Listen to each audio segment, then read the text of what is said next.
Hola, mi nombre es Maximiliano Sánchez Garza. Estudio el noveno semestre de la licenciatura en Matemáticas en la Universidad Autónoma de Nuevo León. El día de hoy les quiero presentar los resultados que obtuvimos el doctor Enrique Treviño de Lake Forest College y yo en nuestra investigación llamada Una asociación relacionada a la representación factorádica de un entero. Para hoy les quiero dar una pequeña introducción acerca de qué trata la investigación.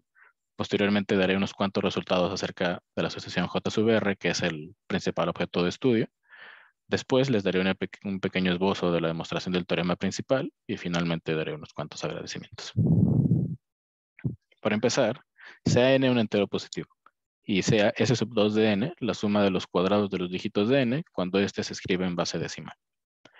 Con esto podemos considerar la asociación n, s sub 2 de n, s sub 2 de s sub 2 de n, etc. Hunsberger demostró que eventualmente todos los elementos de la asociación son 1, o esta asociación se vuelve periódica, donde el ciclo que aparecería en dicha asociación sería el que se presenta aquí abajo. Si resulta que la asociación llega eventualmente a 1, se dice que n es un entero positivo feliz. Por ejemplo, si tomamos n igual a 10.518, al evaluarlo en s sub 2 obtenemos 91. Y si seguimos iterando la función s sub 2, eventualmente llegaremos a 1, por lo que 10.518 es un número feliz. Por otro lado, si ahora consideramos 10.517, al iterarlo en la función s sub 2 obtenemos 89. Y como pueden ver, 89 está dentro del ciclo que hace que un entero positivo no sea feliz, por lo que 10.517 no es un número feliz. Existen algunas generalizaciones de este problema. Esto cambiando la base numérica o cambiando la potencia de los dígitos. Así sea S sub R, B de n, la suma de las r'ésimas potencias de los dígitos de n cuando éste se escribe en base b, donde r es un entero mayor o igual que 1. Así existen diferentes investigaciones en esta dirección.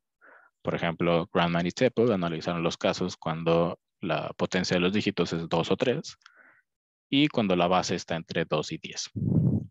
También Grandman y Harris trabajaron con bases negativas, específicamente cuando la base se encuentra entre menos 10 y menos 2 y cuando la potencia de los dígitos es 2. Y también se ha estudiado el caso cuando B es una base fraccional. Y estos han sido trabajados por Treviño y Zielinski, por Bland y compañía. Pero nótese que todas estas investigaciones trabajan con bases numéricas exponenciales. Sin embargo, existe otro tipo de base numérica, la base factorial o base factorádica. Resulta que todo entero positivo n puede ser escrito de una única manera, de la forma una suma de factoriales multiplicados por un entero positivo. Específicamente una suma que va desde igual a 1 hasta k, de a sub i por i factorial, donde k es un entero positivo, a sub k está entre 1 y k, y a sub i está entre 0 e i. A esta forma de expresar n se le llama la expansión factorádica de n, donde los números a sub i son los dígitos de n cuando este se escribe de esta manera. También podemos escribir a n como a sub k menos 1, etcétera, hasta a sub 2, a sub 1, pero con un subíndice, un signo de exclamación para denotar que estamos en la base factorádica. Así como lo hemos hecho en los casos anteriores, podemos definir S sub r, factorial de n como la suma de las r'ésimas potencias de los dígitos de n. Con fines de esta charla, a esta función la llamaré función feliz.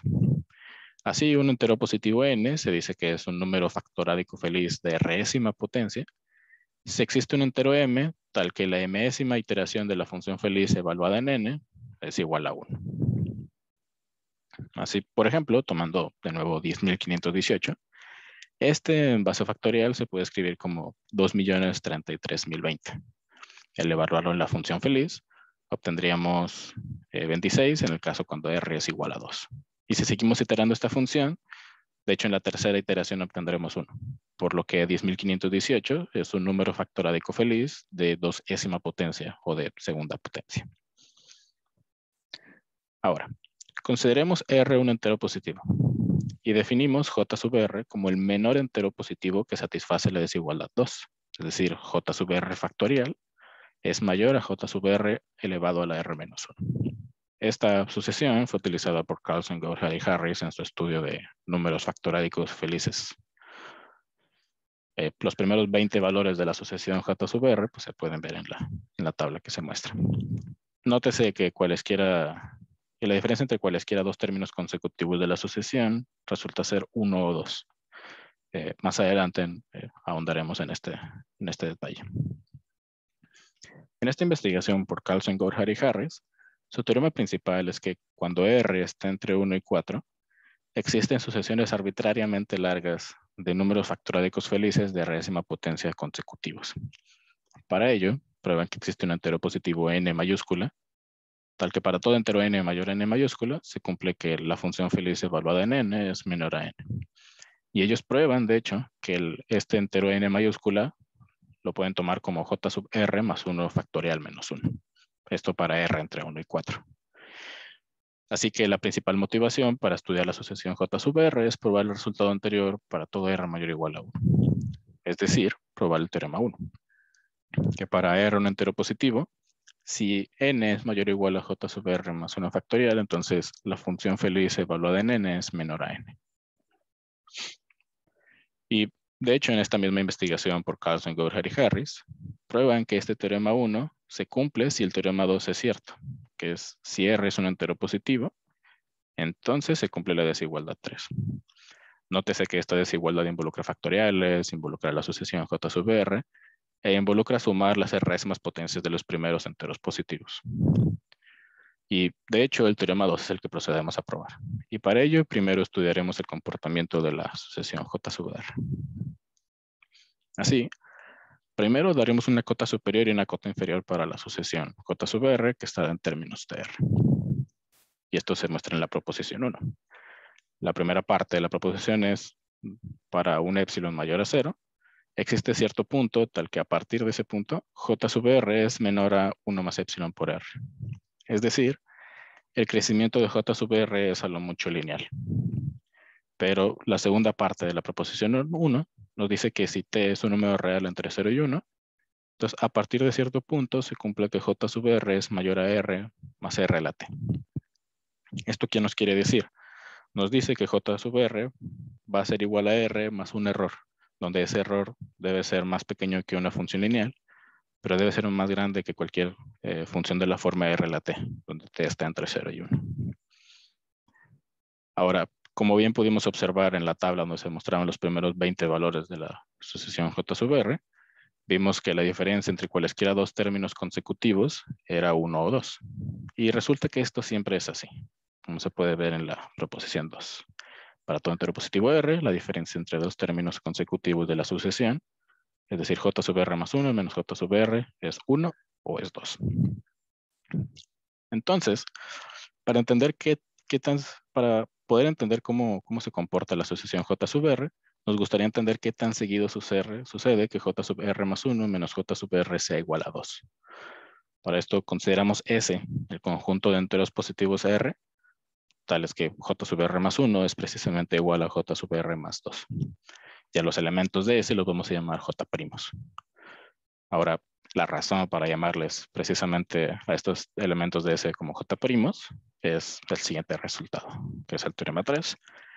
Para X, un número real positivo, definimos S de X como la cantidad de enteros positivos R menores o iguales a X que están dentro de S. Entonces, la función S de X es asintótica a X entre log X, que como bien sabemos del teorema de los números primos, esto es asintótico a pi de X, la función contadora de los números primos. Bueno, ahora procedemos a dar un esbozo de la demostración del teorema principal. Así probaremos el teorema 2, o sea, la desigualdad 3.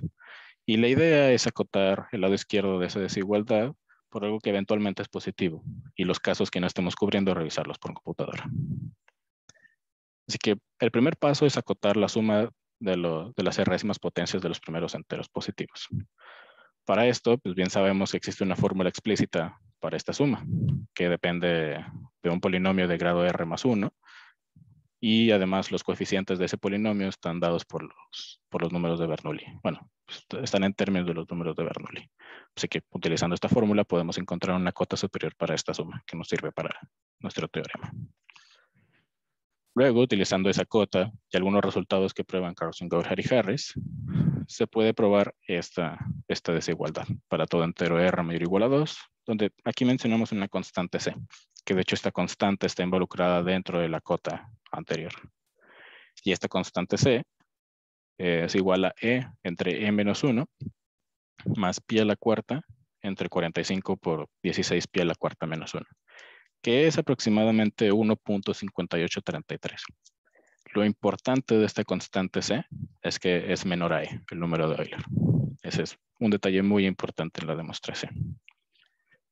Así, a partir de esto, acotamos este lado derecho de la desigualdad por una función cuyo comportamiento es parecido a una función lineal, utilizando la proposición 1, que era la proposición que nos indicaba qué tan rápido crece la asociación J sub R, y también algunos resultados adicionales. Y con esto podríamos probar el teorema 2. De hecho, en esta demostración hay ciertos momentos donde hacemos algunas selecciones de constantes. Si las elegimos adecuadamente, podemos probar el resultado anterior para todo R mayor a 2167.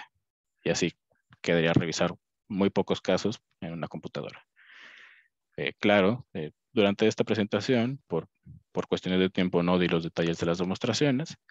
Si desean revisar con más calma todos los detalles, el artículo relacionado a esta ponencia ya se encuentra publicado en la revista de asociaciones enteras de la Universidad de Waterloo.